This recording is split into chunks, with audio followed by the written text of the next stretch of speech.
Bem-vindo ao Escuta o Conselho, o videocast do CREMERS. Neste episódio especial, em comemoração ao Mês da Mulher, vamos falar sobre o impacto das emoções no corpo feminino, com foco no climatério e na menopausa. Aqui sempre trazemos especialistas para discutir temas essenciais para a medicina, para os médicos e para toda a sociedade. Antes de começar, não se esqueça de se inscrever no nosso canal e ativar o sininho para não perder nenhum episódio. Para esclarecer essas e outras questões, recebemos doutora Fernanda Ronchetti, ginecologista e conselheira do CREMERS, doutora Silza Tramontina, psiquiatra e conselheira do CREMERS, e Gilmar Marcílio, filósofo, palestrante e escritor.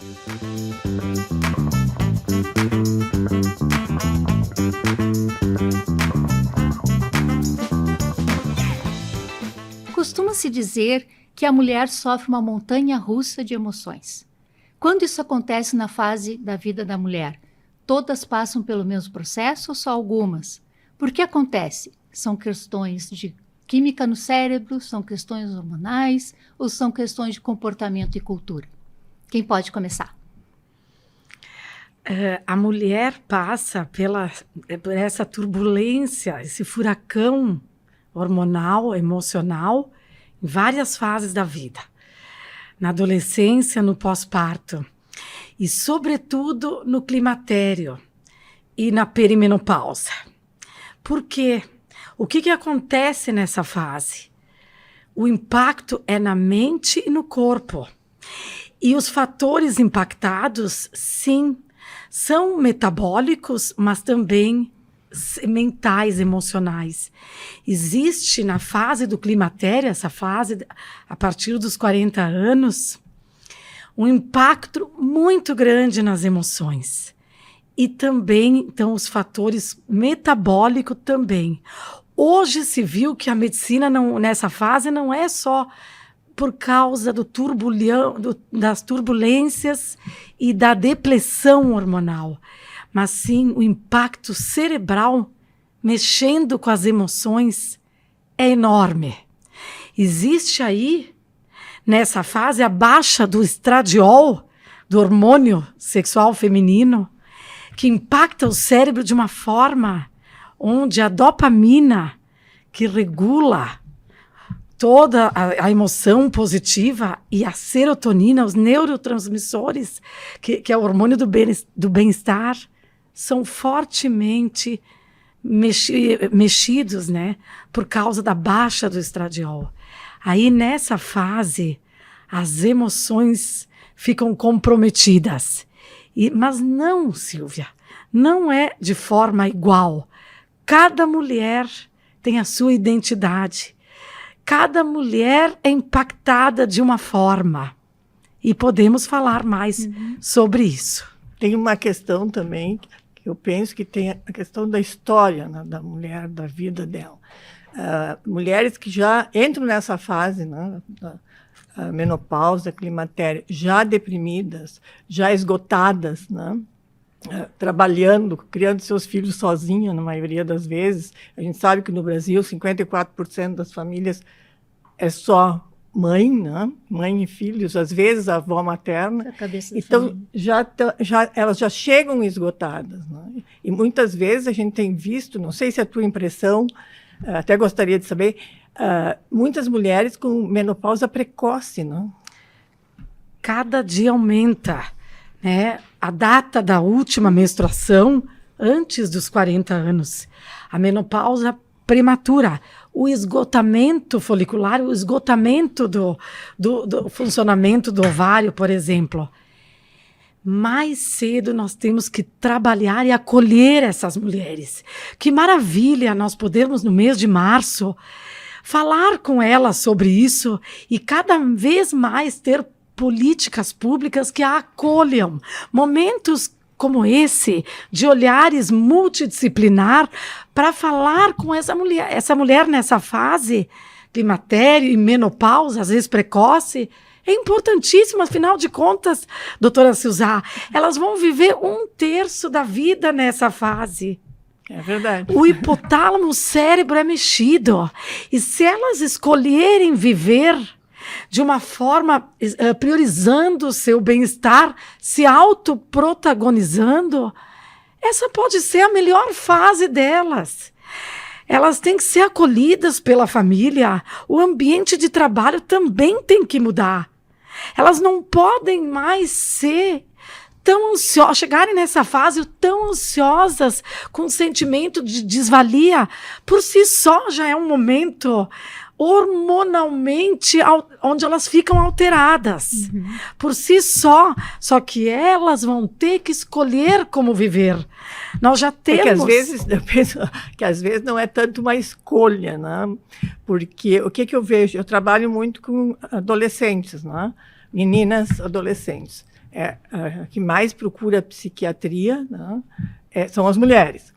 E também as meninas adolescentes. E o que a gente vê hoje já, problemas muito sérios de ansiedade e depressão nessa faixa etária, exatamente por causa dessa exigência cultural, né, de que mulher tem que estar sempre, tem que ser linda, tem que ser loira, tem que, né, ser magra, e com o Instagram, com o TikTok, né, tem os filtros, né, que deixa todo mundo bonita. A gente já vê meninas assim, muito jovens, 12, 13, 14 anos, já com depressão, já tendo uma autodesvalorização, uma baixa autoestima. Gilmar, a gente poderia dizer que a mulher sofre mais pressão da sociedade no trabalho, depois tem aquelas que trabalham em casa, que não deixam de ser um trabalho árduo, e também aquelas que têm o terceiro turno, né, quando chega em casa para trabalhar.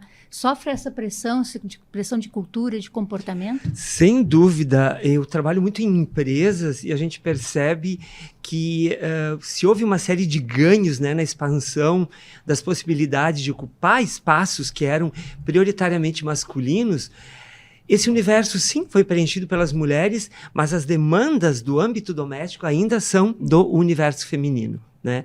E se naturaliza isso, né? Excepcional é um pai que troca uma fralda, que ajuda na educação de uma maneira mais efetiva, mas ainda recai sobre a mulher essa responsabilidade. Então, se tem muitos ganhos, sim, e tem todos esses aspectos que a Silza e que a Fernanda estão colocando, que fazem parte da biologia, mas o comportamento, aquilo que a nossa época preconiza como sendo um modelo a ser seguido, né, e nós conversávamos antes com a Silza, né, esse impacto violento que as redes sociais têm na autoimagem, a gente começa num processo de comparação, que é a morte da alegria, porque a gente sempre vai ter alguém que está acima de nós, né? Por mais que a gente busque estar bem, busque um aperfeiçoamento, mas é impossível, a gente não tem a régua que tenta nos igualar aos melhores, sempre vai sofrer algum tipo de fratura, alguma impossibilidade de alcançar. Então, tem um viés histórico muito, muito grande a ser considerado. Acho que hoje o excesso de demandas, o excesso de escolhas, é um pouco o que o filósofo Sartre falava, né? A gente está condenado a ser livre. Essa liberdade, ela traz benefícios, mas, ao mesmo tempo, ela angustia, encarcera, e recai sobre a mulher essa necessidade de ser eficiente em tudo. E mulheres que ocupam cargos de liderança nas empresas têm que se esforçar muito mais do que homens no exercício das mesmas atividades. Então, ainda não tem paridade, né? Tem briga pelos espaços. Claro que, se nós formos ver em tempos históricos, hoje se conquistou muito, né? Principalmente o exercício da fala. O que nós estamos fazendo hoje, né, Fernanda e Silza, há 20 ou 30 anos não se fazia, existia um silenciamento feminino, né? Eram dores que eram guardadas para si e que faziam parte daquele universo que nós, homens, não considerávamos muito. Deixa, é assim. Frágil. Exatamente, era quase que... Era um atributo, não se mexia muito nisso. Hoje se tem esse ganho, mas a angústia se tornou exponencial, a ansiedade, pessoas altamente crianças medicalizadas, né? Chegando nas escolas e já pedindo o remédio X, eu quero ansiolítico tal. Isso diretoras de escolas me falando. Não é verdade. Né? Se usar. Mas... Então a gente está num momento de ganhos, mas também com a necessidade de um estádio de vigilância muito potente para que esse adoecimento ele não se transforme numa espécie de epidemia que depois não vai poder ser controlada mais. Mas eu acho que esse culto à corporeidade que a gente vê, essas cobranças do corpo perfeito, isso é potencializado pelos estímulos digitais, né? Então, isso também, soluções mágicas. Isso eu falo para as mulheres perimenopáusicas, que elas, não adianta, é inexorável a alteração, o impacto hormonal dessa fase. A baixa do estradiol trazendo 400 funções comprometidas. A gente ouve, eu não me reconheço, eu não sou compreendida, que fase difícil, o meu corpo mudou, por que a gordurinha centrípeta que se deposita aqui no abdômen tem impactos que vão acontecer. Mas como nós vamos lidar com isso? A gente recebe pessoas que querem soluções mágicas e reais. Canetinhas, tem as suas indicações, e com isso elas acham que vão ficar com aquele corpo. Não, a gente tem que desmistificar. Que bom que se pode falar sobre esse momento. Que bom que a mulher pode ter clareza que o que ela semear hoje vai ditar o envelhecimento dela, como ela escolher viver. E não tem nada de imediatismo, não tem nada de mágico para mudar essa sensação. Ela vai ter, nós temos o impacto hipotalâmico, nós temos diminuição dos neurotransmissores que vão deixar ela mais ansiosa e deprimida nessa fase. Mas nós temos soluções que, se ela priorizar o bem-estar dela, que o estilo de vida leva a minimizar essa depressão, essa ansiedade. Como, Silvia? Como? Escolhendo a qualidade de vida, o jeito que ela vai viver. Podemos falar sobre como se nutrir, faz a diferença, como dormir, como tem que ser o sono, e o que fazer para reverter todo esse impacto emocional e hormonal na perimenopausa. Hoje, na psiquiatria, para depressão, para ansiedade, a primeira orientação, antes de qualquer outra, é exercício físico. Tá? Hoje se sabe que o exercício físico, tá, promove um bem-estar cerebral, melhora as funções cerebrais e, especialmente, exercício físico, musculação, né? Eu digo para as mulheres, até para as adolescentes que eu atendo, a gente tem que puxar ferro. Isso. Não basta só usar correr. O termo dos adolescentes. Resistido. Exatamente. Então, a gente vai construir o envelhecimento na adolescência. Né? A gente só faz osso até os 18 anos. Toda a formação óssea é mais ou menos por até aí. Ali. Tá? Então, a gente tem que fazer...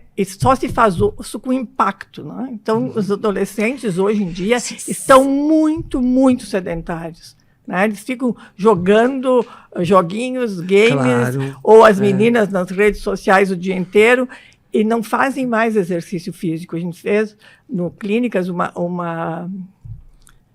estudo sobre isso, no grupo do Dr. Christian Killing, sobre questão de exercício físico na adolescência, nas escolas.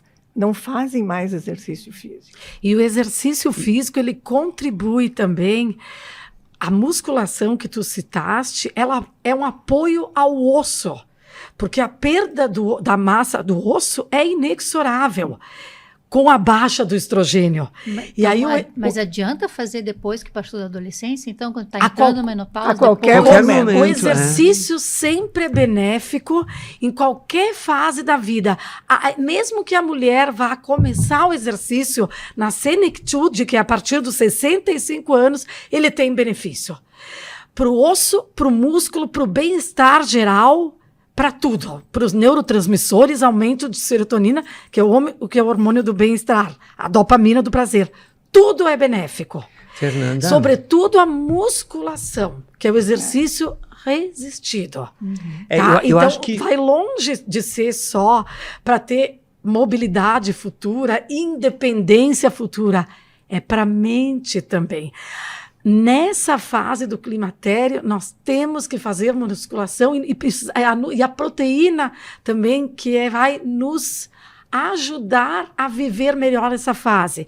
E também se usar, além do exercício físico, que tem um estudo agora em janeiro, que ele é mais, nas pacientes depressivas, ele é mais benéfico que os antidepressivos. A atividade física mostrando melhores resultados.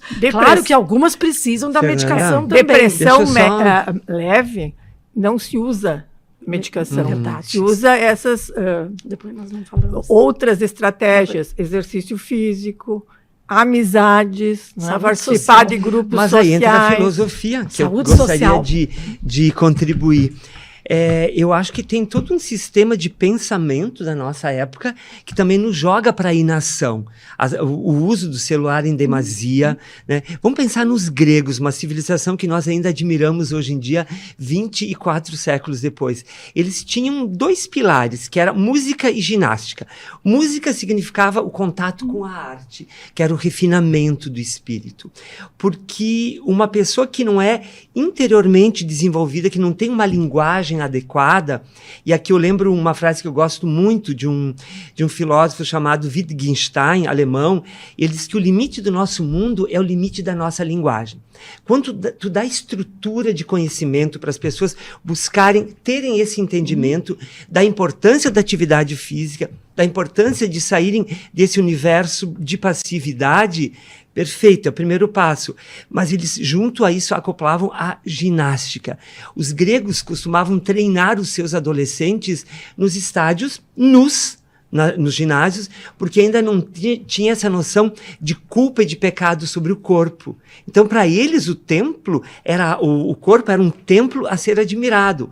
Hoje nós temos ainda esses resíduos que residem sobre nós, e eu acho que nós estamos nos tornando seres mais preguiçosos, mais acomodados, né? Mais imediatistas. Mais imediatistas, que tu deve ter lido naturalmente, se usar o livro da Anna Lambke, Nação Dopamina, que ela tem talvez vocês tenham lido também, ela tem como subtítulo: Por que estamos nos tornando tão infelizes pelo excesso de prazer?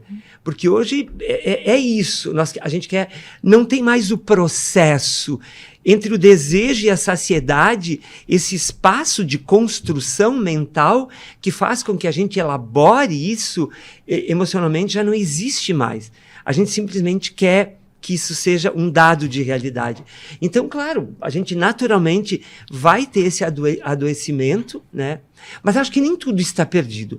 Eu tenho um olhar muito otimista, eu gosto de dizer que eu tenho saudades do futuro, né? Porque hoje a gente está colocando em pauta assuntos que são... alguém vai ser mobilizado por isso, né? E de qualquer forma, isso é exponencial. Então, a gente consegue construir no imaginário das pessoas, aos poucos, a importância da atividade física, da leitura como uma expansão de consciência, porque tu só muda comportamentos. Como psiquiatra, tu sabe perfeitamente, né? Se usar, a partir do momento em que tu fala sobre algo, para mim a terapia tem muito mais a ver com esse processo de autorrevelação através da fala do que com o próprio terapeuta. Se escutar. Escutar, exatamente. Escutar a si mesmo. Que é um exercício que não se tem mais nem dentro da própria casa. Né? As violências domésticas sutis que elas não são vistas através de um gesto, mas da ausência do diálogo. Pais não conversam mais com filhos. Então, essa relação nociva do celular tem que ser também vista como algo que pertence ao mundo dos adultos. Né? Mas tu sabe que a gente tem é muito impactante. Visto hoje que tem 2 faixas etárias que estão com... dependência à tecnologia, ao celular, que são os adolescentes, né? Especialmente no início da puberdade, e os idosos. Tu acha que é para suprir a solidão? Sim. Os adolescentes também para suprir a solidão, mais, talvez, não deixa de ser. Mas também na faixa etária mais idosa, acima de 60 anos. embora eu não gosto disso de dizer que acima de É 60 ruim, a anos gente idosa, estigmatiza, né? Não me sinto idosa. Mas assim, o que acontece? Acontece que na pandemia houve muito isolamento social. Os idosos, porque era um grupo de maior risco, ficaram muito isolados das suas famílias, né, dos seus amigos, e passaram a usar o que estava disponível, que era a tecnologia, o celular, as redes sociais. E criaram esse hábito, vamos chamar assim, já em muitos casos dependência, do celular. As mulheres, né, na menopausa, muito disso. Então, isso também é uma questão, eu acho. Tu falaste na pandemia, é mais um período que as mulheres tiveram o estresse pós-traumático trazendo a depressão. Então, é mais, além da adolescência, do pós-parto, quando tem momentos de traumas, de estresse, se sucedem depois os transtornos ansiosos mentais, acontecem com maior frequência, né? Além dos momentos hormonais da vida da mulher. Mas a gente pode também falar do acolhimento, mais do acolhimento, a reposição hormonal. Isso, eu ia te perguntar sobre a reposição hormonal, a importância da reposição hormonal. Então, nós podemos falar, então, nesses momentos, né, de transtornos ansiosos, de impacto em corpo e mente, o que se pode fazer, né? Além da mudança do estilo de vida, que tem que ser uma coisa, né, continuada, não pode ser uma coisa mágica, momentânea, para autoaceitação, para minimizar esse impacto hormonal, né? Então, a gente tem, não são todas as mulheres que vão ter comportamentos alterados. Eu não me reconheço, eu me esqueço rápido das coisas, porque se usar, hoje em dia, esse momento do climatério, menopausa, tá longe de ser só fogacho, né? Sintoma vasomotor, calorão, né? É óbvio. Palavra proibida. Tá longe, né? Tá longe. Pelo contrário, as mulheres têm muito mais do que isso, né? Elas têm essas tontura, irritabilidade, baixa de humor, né? Humor deprimido, memória, fuga rápida de pensamento, incômodo com luzes, com barulhos. Então vai muito além, né? O impacto. Mas tem, então, também faz parte dessa mudança toda e a terapia de reposição hormonal.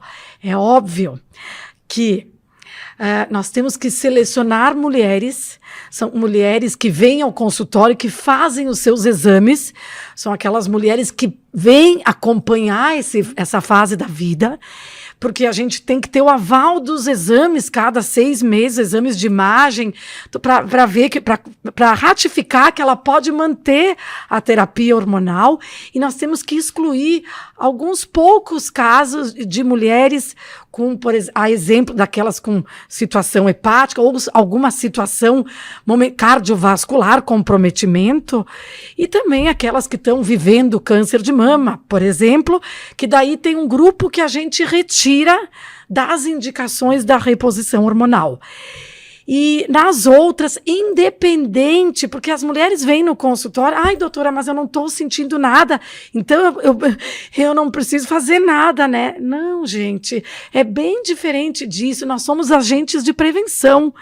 Nós estamos vendo ali os exames, a baixa do estradiol, a necessidade da reposição para melhorar todo o perfil metabólico dessa mulher, para prevenir as doenças crônicas autoimunes, para prevenir, afinal de contas, a menopausa é uma situação inflamatória no corpo.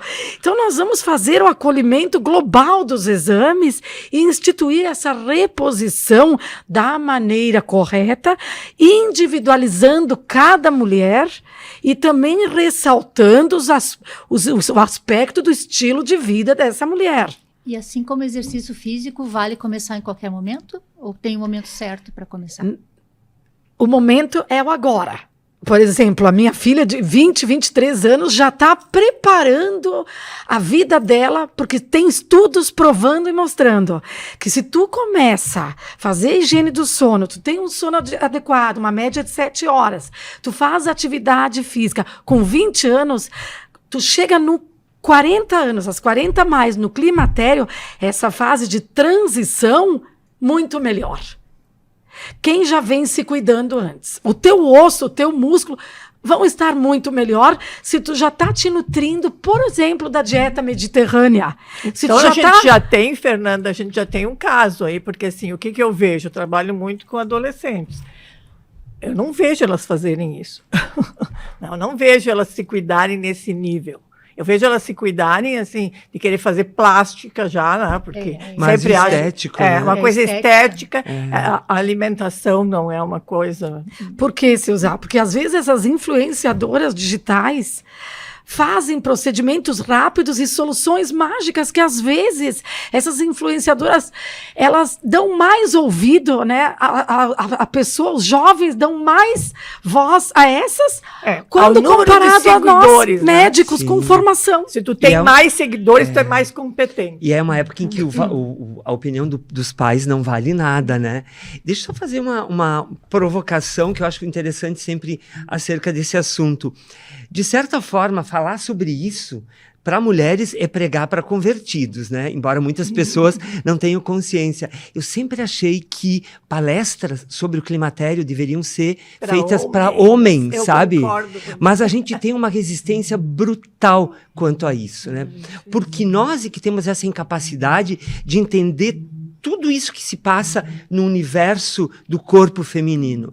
Isso, inclusive, gera separações, gera fraturas nos aspectos emocionais dos relacionamentos, porque para nós assim é frescura, logo vai passar. A gente não consegue ter esse... já é a frescura, isso, já começa exatamente. lá, né? Inclusive com questões ligadas à sexualidade, né? Uma possível baixa de libido. Então tem todo esse desencontro nesse momento que se nós propiciássemos uma educação masculina, né? Por isso que a fala é essencial, mas a gente tem que também romper com os preconceitos.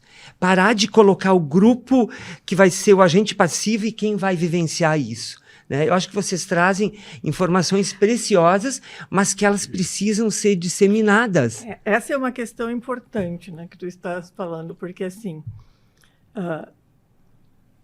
a minha adolescência começou a emancipação feminina, a luta, né, pelo feminismo.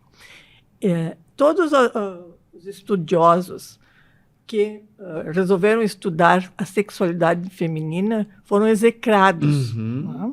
Exato. Eu me lembro do relatório Haidt. Isso. Ela foi morar no interior da Inglaterra, de tanto que sofreu perseguição. E é um livro, eu tenho até hoje lá bonitinho, que realmente revolucionou a visão da sexualidade feminina, mas não foi considerado, não vou dizer nem adequado, foi quase um pecado que ela cometeu. Dizer que mulher se masturbava, que mulher tinha orgasmo, que mulher isso, que mulher... Então, assim, foi um caos naquela época. E outros também. Não foi só ela. Tinha Masters e Johnson. Isso, tinha um casal de ginecologistas que primeiro, para poder falar disso, primeiro ele ficou conhecido e respeitado como ginecologista. Quando ele passou a falar sobre sexualidade feminina, acabou, né? Ele foi também execrado. Então, essa questão ainda existe. Então, tu imagina falar sobre menopausa e sexualidade. Né? Porque, assim, hoje o que a gente tem? A indústria farmacêutica descobriu a pílulazinha azul, não? Para o homem manter a sua sexualidade ativa após 60 anos. Hoje, adolescentes usam, né? Porque tem toda uma outra questão. Potencializar o desempenho, né? Por causa da baixa autoestima e outras questões. Isso. Mas, assim, para a mulher, o que acontecia? O que aconteceu quando começou a reposição hormonal? Eu comecei reposição hormonal há 20 anos atrás. O que me diziam? Tu vai ter câncer de mama, faz mal, não se faz. Tem um estudo que está em andamento. Depois se viu que esse estudo, as doses eram altíssimas, que não correspondia à realidade, mas, enfim. Tem um estudo que mostra que vai dar câncer de mama. Então, essas questões ainda existem. E por exemplo, hoje se sabe que a reposição hormonal é benéfica. E quanto mais cedo, junto à data da última menstruação, mais benefícios ela trará. Nós temos, então, o momento adequado do início da reposição hormonal para garantir esse futuro melhor, o melhor ultrapassar essa fase, o melhor transitar dessa fase toda.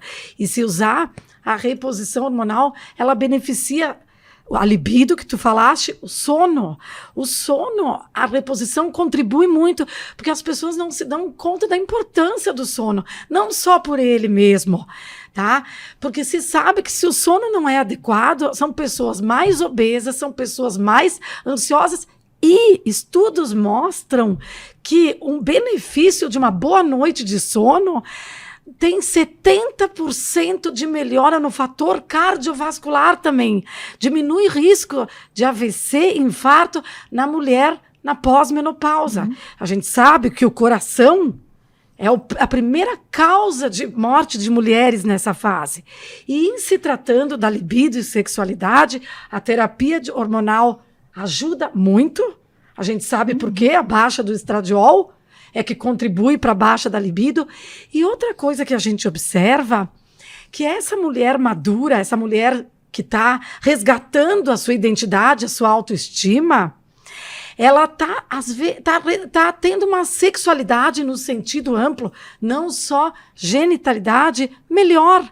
Porque ela chegou numa fase de vivências que ela está se protagonizando e não se auto-sabotando. Então, aquilo que ela achava, não vou mais, vai ter dor na relação, dispareunia, não tenho vontade, pode ser revertido com a maturidade e ser a melhor fase da vida dela. Muitas mulheres não trocam pelo frescor da juventude, porque elas também não deixam ressecar a vagina. Hoje tem muitas coisas para fazer, né, no seu trofismo vaginal. Existem comprimidos vaginais tópicos que não têm risco, e então elas continuam lubrificadas. Vai depender do bom acolhimento dessa equipe multidisciplinar, da boa administração das suas emoções e da maturidade que empurra para frente. Ela pode se achar bonita, independente, que é uma fase que só diminui, que o colágeno, depois dos 30, já deixou, né, de estar íntegro, né, às custas do hipoestrogenismo.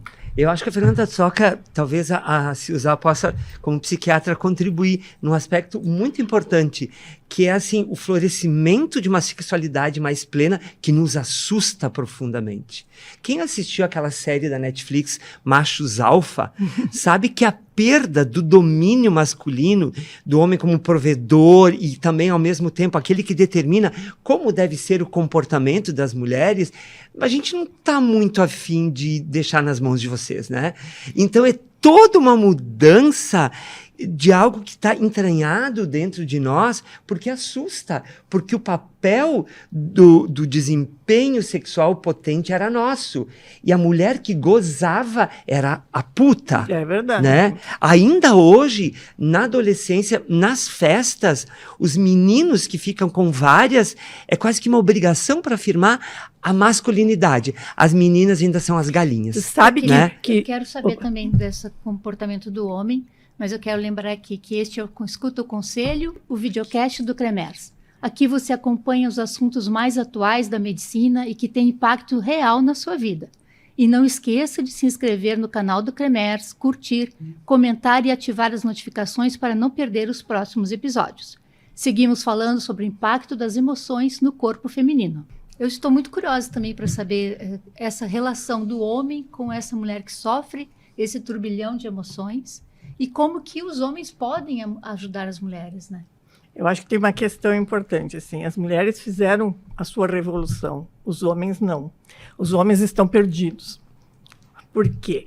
Porque a mulher foi para o campo de trabalho, a mulher conseguiu ter voz, né? Ainda falta muita coisa, mas eu vejo da minha adolescência para agora, como melhorou essa questão. Uma vez até uma residente me perguntou lá no Clínicas, por que vocês resolveram fazer a emancipação feminina, porque agora a gente tem que trabalhar, antes não precisava. Eu digo, não é por isso. Agora tu tem escolha. Se tu quiser ficar em casa cuidando dos teus filhos, tu pode, mas tu vai ter voz. Se tu quiser sair para trabalhar, tu pode, e tu vai ter voz. Então, o que a gente deu para as mulheres é a possibilidade de ter voz, né, de ser escutada, que não se tinha. Perfeito. Eu me lembro, assim, eu tinha 13 anos, morava numa cidade interior e queria ir para o cinema e nenhuma das minhas amigas queriam ir, eu resolvi que eu ia sozinha. Meu pai era uma pessoa muito moderna, tinha essa vantagem. E eu resolvi ir para o cinema sozinha. Ligaram do cinema para minha casa, avisando que eu tinha entrado sozinha no cinema. Então, essas coisas, né, que mudaram. Hoje tu pode ir com 13 anos, 12 anos, sozinha no cinema, né? Então, tem essas questões. Eu acho que a Revolução Feminina trouxe muitas vantagens para as mulheres, trouxe também problemas, que é essa de trabalhar fora, cuidar dos filhos, da casa, né, sem ajuda do marido, né, porque é uma ajuda. Quando eles ajudam, que bom, né? Não é que poucos dividem igualmente, na maioria ajuda. Então, essa questão. E os homens, eu não vejo eles terem feito a sua revolução. Então, eles estão meio perdidos. Eles não têm mais o papel de provedor, daquele que define tudo, que manda, que governa. E, ao mesmo tempo, não tem papel. Parece que não conseguiram achar um papel mais adequado. Claro que com as suas exceções, né? E, na verdade, é um alívio não ter que estar nesse papel de cuidar de tudo o tempo todo, né? Quando a gente percebe que não precisa, que a gente pode relaxar, que o nosso lugar não vai estar perdido, é tão apaziguante, né? Mas é muito difícil, porque a gente cumpre papéis sociais e nos é cobrado isso. Da mesma forma que tu, com 13 anos, indo para o cinema sozinha, causou muito estranhamento. Mas ainda persiste uma mentalidade muito tacanha. Há um ano e pouco atrás, eu vi uma vizinha nossa comentando, a propósito de um tema que ela estava discutindo com uma prima, ela terminou o diálogo dela com a seguinte frase: coitada, ela é solteira. Né? Ainda tem muitos estigmas, muitos pesos que é difícil também para você ter que lidar, né? Fernanda, desculpe, e a busca da recuperação do direito ao prazer, né? Ela vai implicar num corte, numa ruptura de comportamentos. Na verdade, não são de décadas, são de séculos. Nós sempre acreditamos e tentamos mandar no mundo, né? Só que pensa, né? Até o século XIII, XIV, mulheres que tinham esse tipo de comportamento, elas eram queimadas, elas eram esfoladas vivas. Hoje, pelo menos, se fala. Eu estava pensando antes, a Fernanda usando a palavra vagina, vaginal. Imagina se tu vai usar isso há 15 ou 20 anos atrás, sabe? Tarja preta. Então, que legal que a gente está tendo essas conquistas, né? E eu acho que tu acompanha no consultório, de certa forma, tu também tem que ser um pouco psiquiatra, terapeuta, né? Esse medo e, ao mesmo tempo, essa delícia que é abrir esse universo que estava circunscrito simplesmente aos homens, né? Mas eu acho, Gil, que a preocupação da Sílvia também, quando ela coloca essas crises vitais que a mulher passa, que é ali do período que deixa de ser reprodutiva, né? Essa transição para o climatério, menopausa, o papel do homem, como é que ele fica? A exemplo do que ela pergunta, eu lembrei de aquela palestra conjunta nossa em Caxias, que nós chamamos para a palestra o público masculino também, né? Eles vieram. Então nós fizemos, mas alguns vieram. A forceps, né? Assim, arrastados pelas esposas, mas vieram. E eles gostaram, Sílvia, de saber, e até foi bom a gente clarear, porque as pacientes nos contam, doutora, em casa eu sou taxada de louca, porque eu estou vivendo essa tempestade, esse furacão emocional, né? Então, essa tempestade emocional, ela acontece, mas como criar os abrigos é a paciente que tem que saber, e o cônjuge. e a família. Então, nós mostramos para eles que é uma coisa que acontece, que não é a mulher deles só, que está ficando louca, ou que está diferente, ou que está, né, enfim, sem vontade de ter relações, de intercurso sexual, né? Então, e eles gostaram muito. Só que poucos homens, às vezes, têm a oportunidade de receber essa informação. Às vezes, eles preferem fugir enfim, né, de ter essa informação para proporcionar e acolher essa mulher nesse momento da vida, né? Poucas me relatam que o marido, por exemplo, se ela está cansada naquele momento, que ele então assume as atividades da casa, tem cônjuges que tomam partido, né? Entendem a mulher e a acolhem nessa transição da vida dela. Mas esses são homens evoluídos. Ainda são a exceção, doutora Suzá, né? eles têm medo de quê? Eles têm medo dessa mulher, evolução da mulher. Que é forte, que ganha o seu dinheiro, que está evoluída. Uma das coisas que está acontecendo hoje é o aumento dos divórcios em casais estáveis, após 60 anos, estáveis. Né? 50 e tantos, 60 anos. E muitos desses divórcios é a mulher que não era assim. Né? Sem uma dúvida, frente. né? Então, tem uma questão aí que as mulheres também estão querendo ter um pouco mais de liberdade, independência, já estão podendo fazer suas escolhas. Muitas que eu atendo, Suzá, são dependentes, às vezes, econômica e psicologicamente. E aí elas não têm coragem, mas elas não estão bem na relação. Se sentem sós, são tristes, às vezes. Então, são essas mulheres mais dependentes, eu diria. As mulheres que são tomadas por coragem, elas vão em busca de se autoprotagonizar. E aí elas vão para frente e dão passos, né, que as liberta dessas relações tóxicas. Cada vez eu vejo mais mulheres se libertando. Passam por momentos difíceis, mas depois encontram a leveza e o sabor verdadeiro da vida. Eu me lembrei de mãe de uma amiga minha, que quando ela tinha uma relação muito boa, ficou viúva, sofreu bastante, e ela disse uma vez para mim, o que mais me impressiona é ver nos olhos das minhas amigas a inveja de eu ser viúva. Eu costumo dizer, como se eu tivesse tido a sorte, né? Sim, que alguns maridos... morreu, eu estou livre. Alguns maridos cometem a gentileza de partir um pouco antes para que vocês se transformem em viúvas alegres. Não tem excursões de viúvas alegres. Não tem. Né? É impressionante como vocês, mulheres, florescem, de um modo geral, depois da viuvez. Nós nos deprimimos, nos matamos, namoramos alguém com um terço da nossa idade, né? Mas a gente não relabora essa vida. Então, a coragem que vocês têm de reavaliar as relações é que está causando esses rompimentos. Porque tem pessoas que se odeiam cordialmente durante 30 anos. E aí comemoram bodas de prata, bodas de ouro, mas isso não qualifica uma relação. E eu não quero dizer que as relações têm que ser tão levianas como passaram a ser na juventude, né? Que a coisa é sequencial. Mas manter uma relação só porque isso tu marca numericamente a passagem do tempo, não significa. E hoje vocês têm essa coragem. Tanto que 85% das separações, elas são promovidas pelas mulheres. Nós não nos separamos. Nós somos muito preguiçosos, né? Tem filho, tem patrimônio, tem... Ai, que cansaço, começa... A gente deixa. Hoje vocês têm uma amante. Exatamente, né?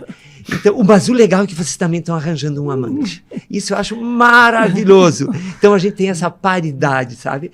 Hoje, eu detesto essa palavra, traição. Mas vamos usá-la à guisa de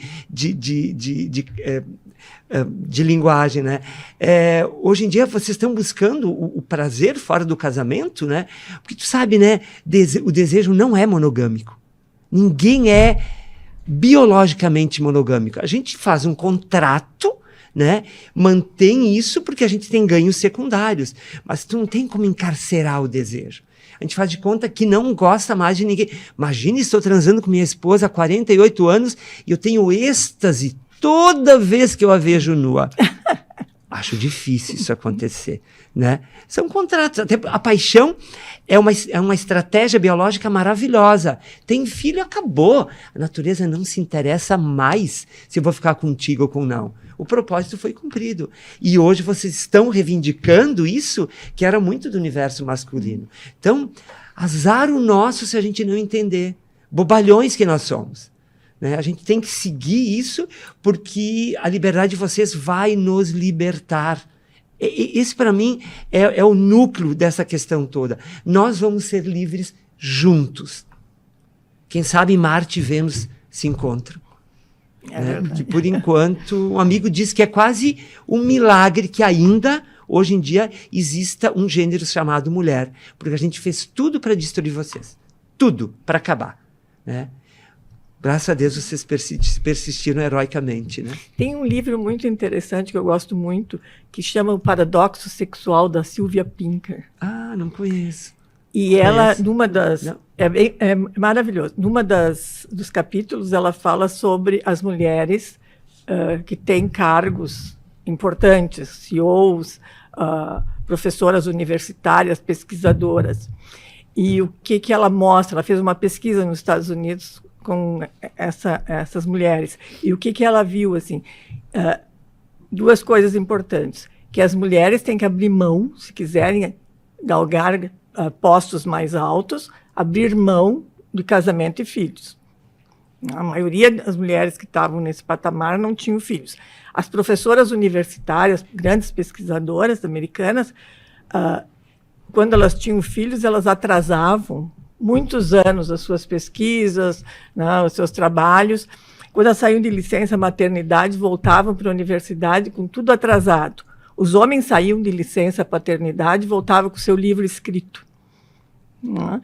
Então, ela mostra exatamente isso. E outra questão importante, né, muitas vezes me acusam que eu sou defensora dos homens. Não, eu não sou defensora dos homens, mas eu acho que as mulheres esperam dos homens coisas que eles não podem dar. Que não é da natureza, né? Que ainda, por mais que a gente se adaptou, porque a gente não evoluiu assim, né, como espécie, a gente se adaptou. Né? Continua se entrando na puberdade com 10, 12 anos, continua se entrando na menopausa com 50. Né? Então, assim, não mudou, não espichou. A gente vive mais, mas não espichou isso. Então, essa é uma questão assim, de que a gente olha para os homens, espera deles um comportamento feminino. Né? E o comportamento deles é diferente do nosso. Eu sou muito, não vou dizer contra, que é uma palavra muito forte, mas eu penso que hoje todas as lutas feministas estão enganadas no sentido de que parece que a mulher agora tem que virar um homem, né, para ser independente, enfim, agir como um homem. Copiar o modelo masculino. Copiar o modelo, né? Masculino, exatamente. Essa é a expressão. Quando não é verdade, a gente é diferente. Né? E ela mostra ter vários casos nesse livro em que mulheres com muito sucesso profissional, altos cargos, acabavam saindo, abandonando isso e indo trabalhar em causas sociais, em coisas mais femininas, vamos dizer assim, o cuidado Sim. dos outros, né? Cuidado de pessoas, que a mulher tem mais interesse nessas coisas de cuidado. Então, eu acho que essa é uma questão importante, assim, né? E a gente também rever essa questão da luta feminista para não cair nesse risco de só se preocupar se posso usar shortinho curto ou não, porque a gente ainda vive numa civilização que não dá, né, para usar shortinhos curtos na madrugada. Então, essa é uma questão. Eu acho que a gente tem que poder recuperar o norte da nossa luta, assim, que está meio perdido. Eu acho essa tua percepção muito lúcida, porque senão a gente entra em confrontos tão violentos que não resolvem simplesmente nada. Né? E a manutenção dessas diferenças que pertencem também ao campo da biologia, né? Eles têm que ser revalidados, sim. Eu concordo plenamente contigo. Os nossos instintos permanecem os mesmos, nosso processo, mas ainda tem uma forma de atravessar a existência que é um modo masculino e é um modo feminino, né? Que é biologia. Então, relativizar. A gente não pode entrar eu acho que é essa linha woke, sabe? Da imposição de verdades que a história também deixa de validar. Então, é muito bom esse teu olhar mais flexível que tu está propondo.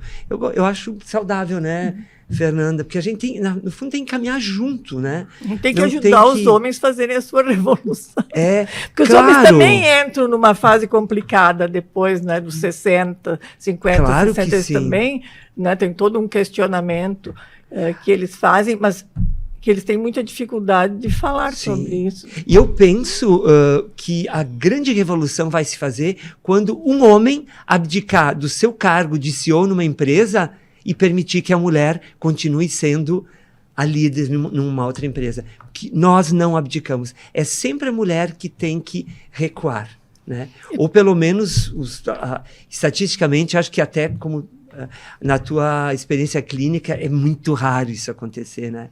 Eu queria aproveitar aqui, Gilmar, que nós temos duas médicas, voltar um pouquinho para o nosso universo aqui, né, já que nós somos o Conselho Regional de Medicina, e fazer uma pergunta, assim, a médica, dentro desse universo que ainda é muito masculino, lida com cobranças, com necessidade de estudo, dedicação constante, também vive esse turbilhão de emoções.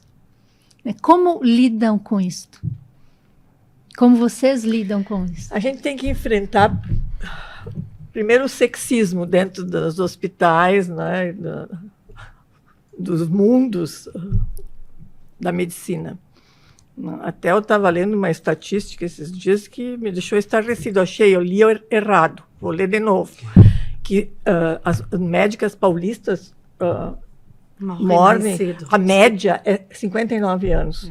Né? Então, eu achei, não, tem alguma coisa errada, não pode ser isso. Aí fui atrás, e é. Né? Então, acho que tem uma cobrança muito grande, é muito complicado isso. A gente eu vivenciei isso, eu entrei na faculdade de medicina mais tarde, eu já tinha filhos, né? Eu tinha feito farmácia antes, entrei. Eu sofri muito assédio, né? E é muito complicado. Então, a gente tem que ter um jogo de cintura. Não é fácil. Hoje, eu imagino, até porque vivenciei até pouco tempo nessa vida dentro de um hospital, está um pouco menos, porque hoje em dia as mulheres falam. Naquela época... Denunciam, né? Naquela época, se tu falasse, tu era louca, né? Tinha entendido tudo errado.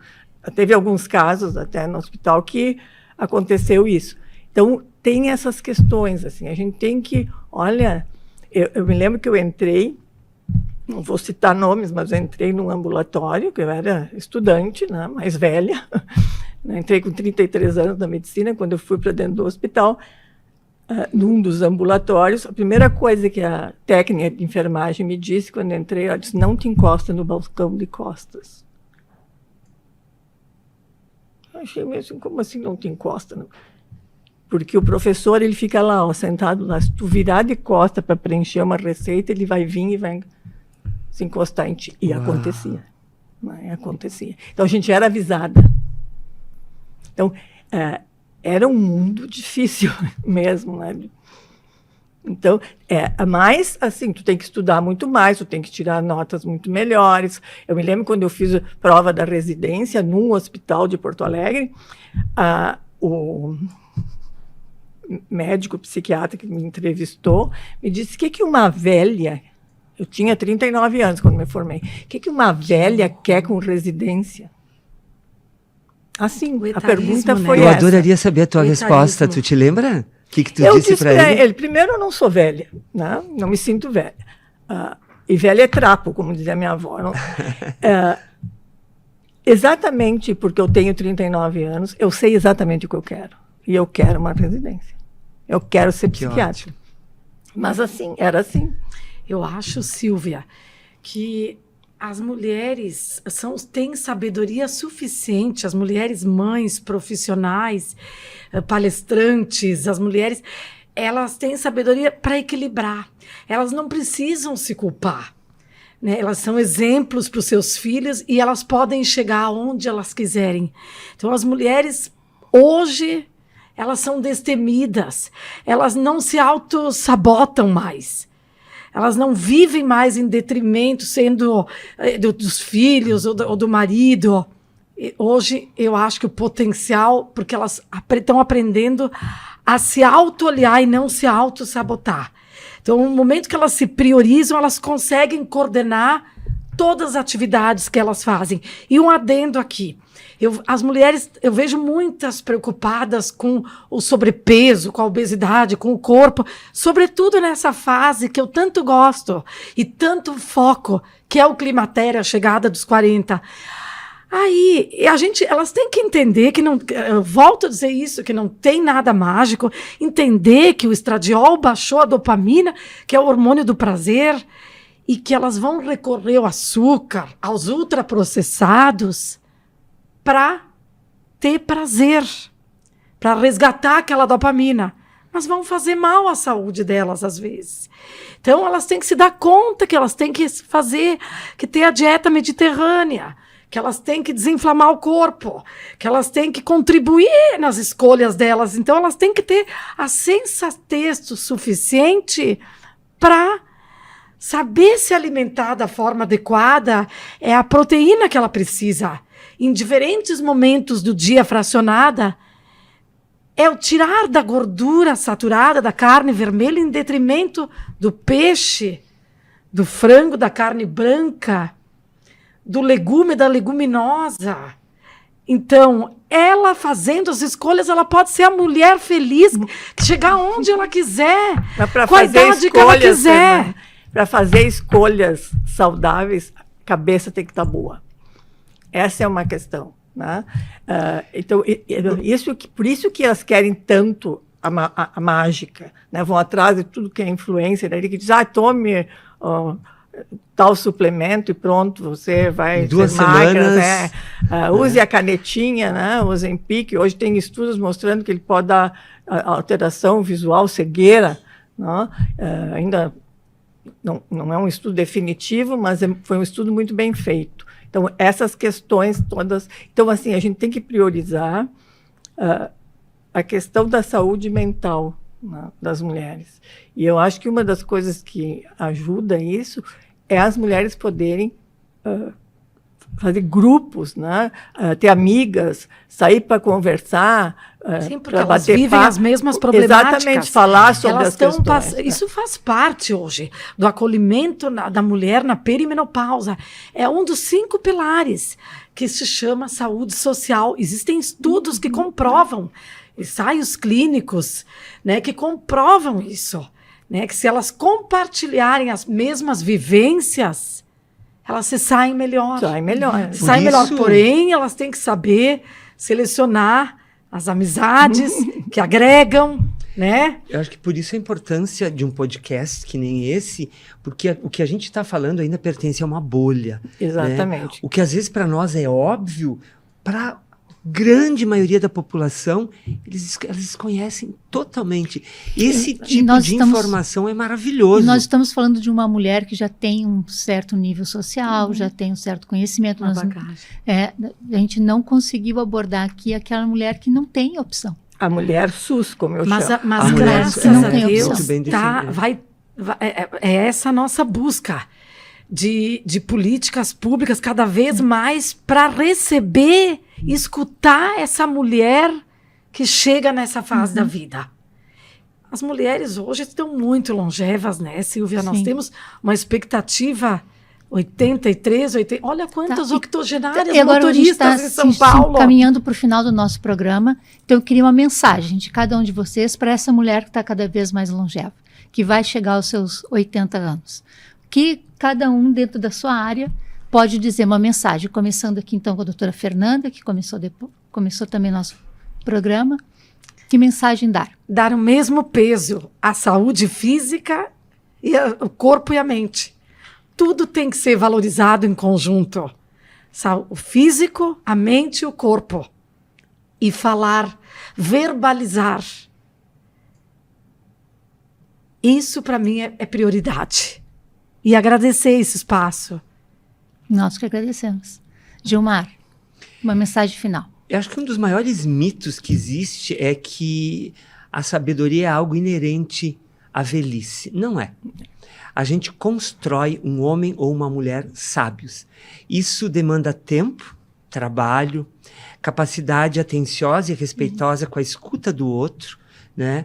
Eu me interesso muito pelo entendimento de universos que são totalmente alheios à minha realidade da filosofia e da escrita. Então, escutando a Silzá, né, escutando a Fernanda, com quem eu convivo mais, certamente eu saio daqui com um entendimento muito mais claro de um universo que não é o meu, mas que me permite assim, não fazer tantos julgamentos, que é o mais fácil. Quando a gente não entende, a gente julga. E aí resolve a questão, né? Então, fica para mim essa convocação para que as pessoas leiam, observem, analisem, sejam menos severas no seu olhar em relação àquilo que não conseguem, que não faz parte do seu dia a dia. E eu saio daqui com muitas informações e um conteúdo que eu vou processar. Então, sabedoria a gente vai degrau por degrau. Ficar velho é só ficar velho, né? Os canalhas também envelhecem. Então, não significa que a sabedoria não pode pertencer a um jovem. Eu penso assim, que a gente tem que se aliar a pessoas que podem nos tornar mais interessantes e que, junto com os exames de médicos que a gente tem que fazer regularmente, que a gente faça também exames de consciência. Tornar tudo mais claro na nossa vida. E agradeço muitíssimo. Que bom que a gente não deu muito trabalho para ti, né, Silvia? Porque a gente falou horrores aqui, tá? Nós te deixamos descansar. Obrigado pelo generoso espaço. Nós que agradecemos. É um prazer te conhecer, Silvia. Espero que a gente se encontre em outros momentos, né? Uma mulher muito inteligente, muito lúcida. A Fernanda é um amor antigo, né? Com uma admiração muito grande. Então, hoje foi um dia de muitos dias. Então, estou muito feliz. Obrigado. Doutora Silzá, sua palavra final. Eu gostaria, como eu trabalho muito com adolescente, a minha mensagem é que as adolescentes, né, já comecem a preparar a sua velhice. Né? Lembrem que a gente vive muito, a vida é longa, que a gente vive muitos anos na chamada velhice, né, pós 50, 60 anos. Então, que já comecem, né, a fazer as coisas que a Fernanda aqui falou, uma boa alimentação, menos preocupação do que os outros pensam, né? Mais preocupação consigo mesmo, exercício físico, né? Preparando a sua velhice, que pode ser muito boa. Né? Com emoções positivas. Muito né? positiva, muito positiva.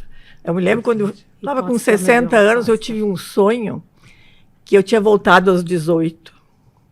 E foi um pesadelo. Porque eu pensava, meu Deus, eu vou ter que fazer tudo de novo, vou criar os filhos, fazer 2 faculdades, fazer mestrado, doutorado.